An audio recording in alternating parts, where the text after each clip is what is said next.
more you can cultivate that sense of wealth, that sense of abundance in you, the more you can feel that sense of joy, the more easy it's going to be for you to do financially. Because you're not going to be in this scarce, fearful mode. Now, that's not enough by itself. You can have this great sense of abundance and do the wrong mechanics and be a disaster. True or false? But if I had to have an area to get you started with, you want to have the emotion and psychological strength, because that's going to carry you through when the mechanics are boring or frustrating, or when things aren't working out. Your emotion, your psychology is what will carry you. It'll get you to keep doing it. Everyone knows, if you've done any studies, Dr. Seligman is very famous for doing studies on optimism.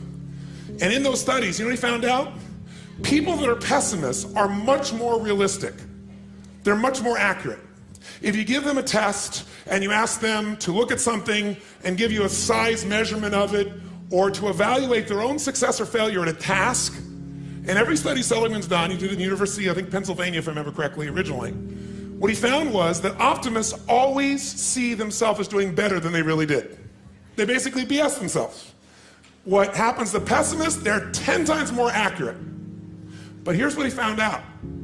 What he found out is because the people who are accurate never push themselves because they know it's never going to work anyway. Whereas the optimist sees it better than it is, so they keep doing it. Because they have the illusion they did well, I'll do even better next time. And because of that optimism, they did it more often, and so optimists succeed at a 4 to 5-fold, depending upon the task, result ultimately beyond anything that a pessimist will do, and they're not as accurate.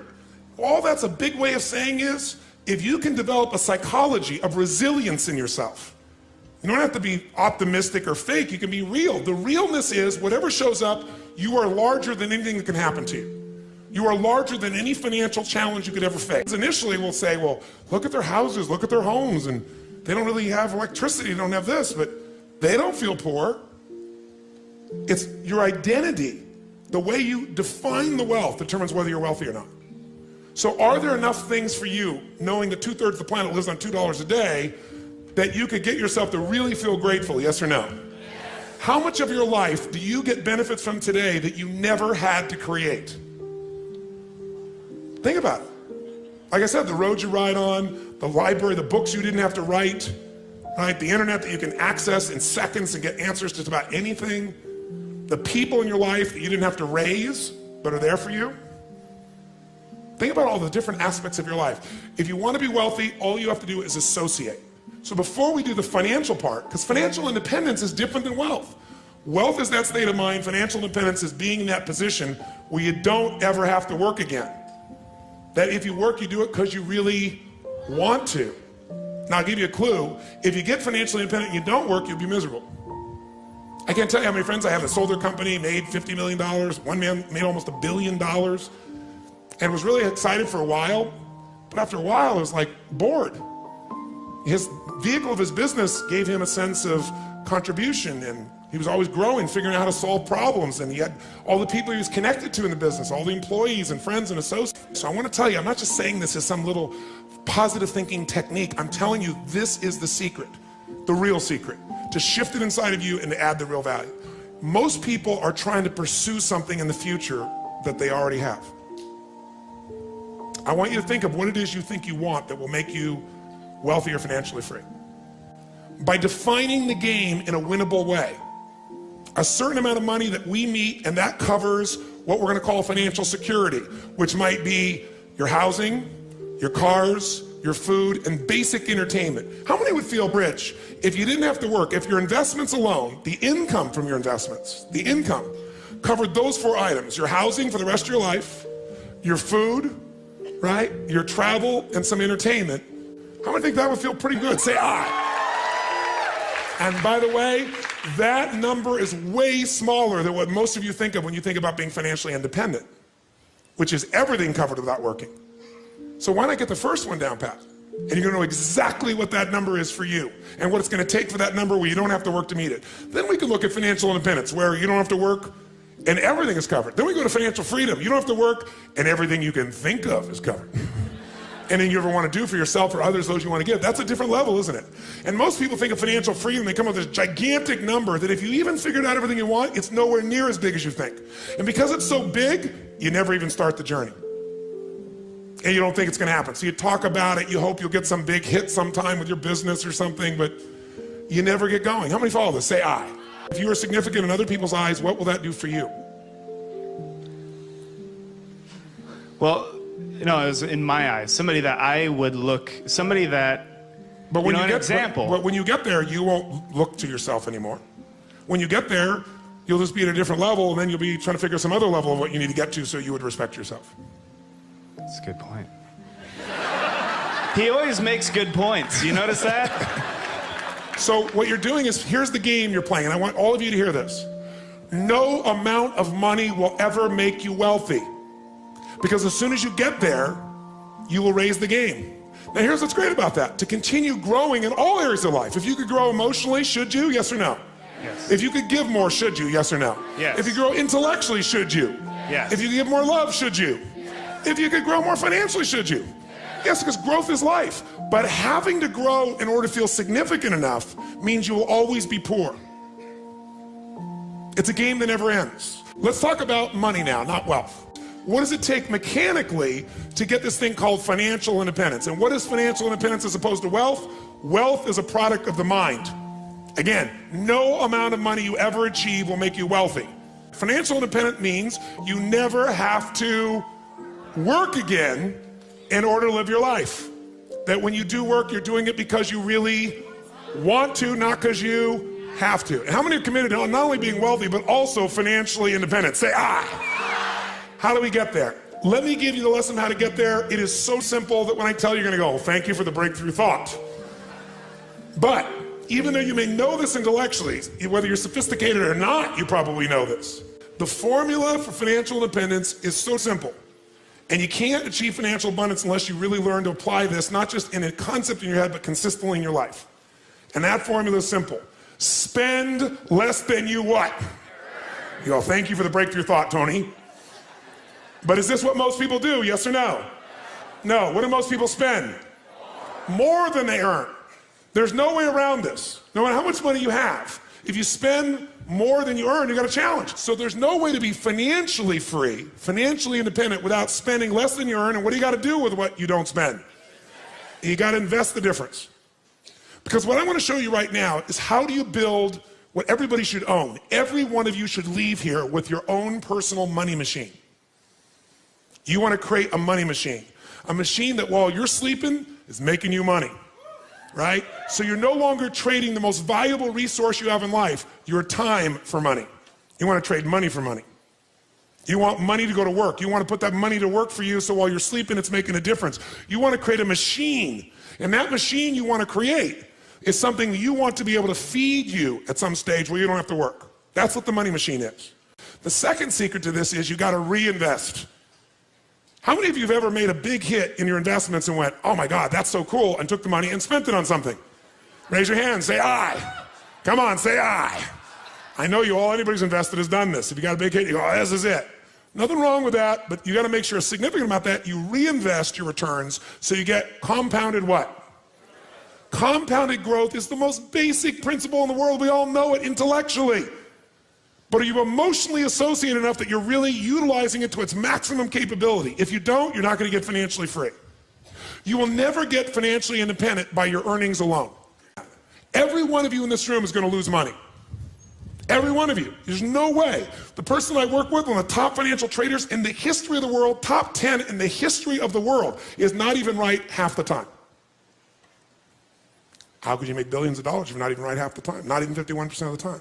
I'm going to show you in a few moments. It's known as asset allocation. It's the way you invest. It's what you do. That's what's going to shift this. So first step, spend less than you earn, invest the difference. Second step, reinvest it so you get compounded growth until you reach the home run, your money machine, until you reach a critical mass of capital, of investment capital. When you get to that critical mass, and what determines the critical mass is how much you need for the lifestyle that you want. Once you get to that critical mass, what it provides for you is what you're investing for. Who knows, no matter what investment you're doing, what are you really investing for? Whether you're investing in cars, stocks, bonds, real estate, financial instruments, what are you investing for? You're not investing for returns.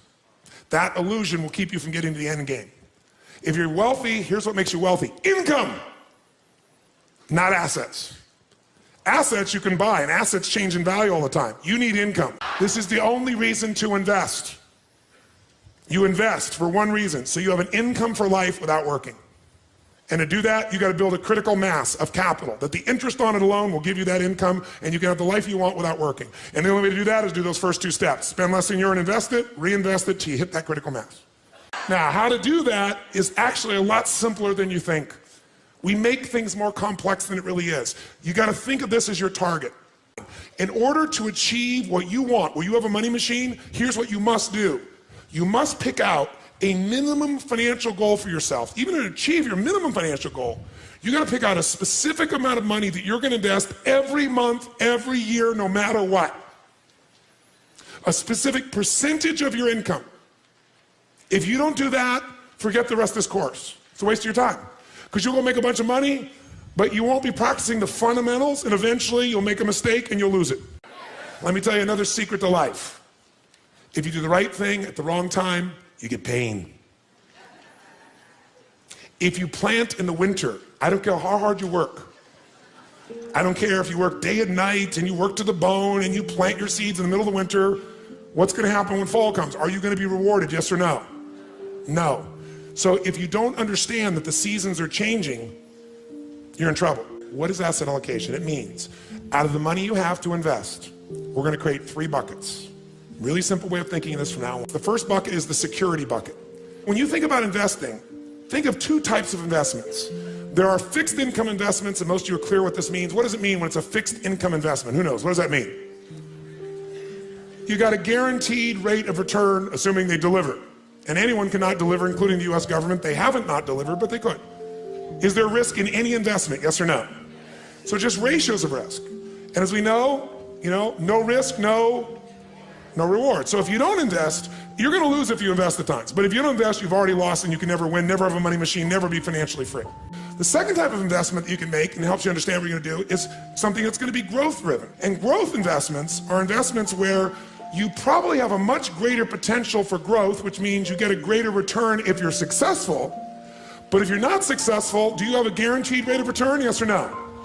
No, so in a growth investment, you have the potential of greater return, but also greater loss. The security bucket is where you want to put investments that are secure by their nature. Because they're secure, is this going to give you a huge compounded return per year, yes or no? But can it give you a huge compounded return even if the number is small if you do it long enough, yes or no? So what we want to do is your first investments have to be in your security bucket, and everybody wants to do the opposite. Okay. The question then becomes what percentage you put in your security bucket, what goes in there? Well, here's some things that go in there. If you don't have at least 2 to 6 months worth of cash that covers your overhead, you're in deep trouble.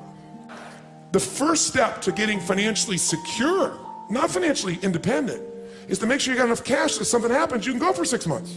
You got the freedom. What else might you put in there? Types of investments. An IRA goes in here, right? Pretty secure. Insurance. The insurance is protecting you. That's part of security. What else could go in there? Your home. Don't think of your home as an investment, because for most of you, you're eventually not going to sell that home and eat it.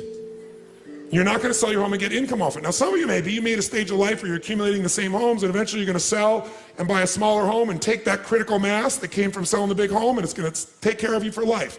If you're doing that, great. But the place to think about your home in terms of leverage, put it in your security bucket. How many agree with me on this, by the way? Say aye. Because, by the way, if you don't have a home, you're going to be really stressed out, right? So I got to think of my growth outside my home, really. Think of your compound interest outside your home. Your home may be a bonus for you. And fixed income investments all fit in this category. Now, what's the second bucket? Second bucket is growth. 2 ways you're going to learn about growth. The buy and hold strategy, which is the strategy of an owner.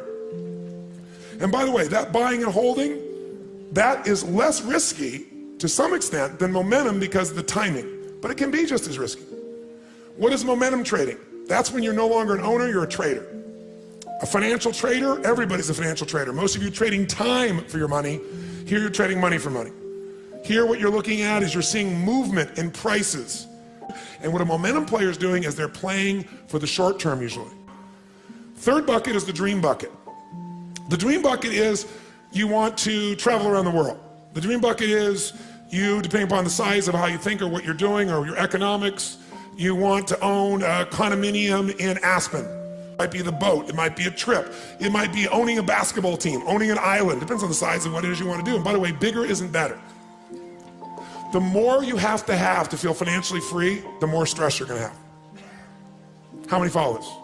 It's the opposite of what you think. The more you have, the more you gotta manage, the more time, the more energy, the more risk, the more capital. That doesn't mean you shouldn't do it. Some of you are very, very driven to create and risk.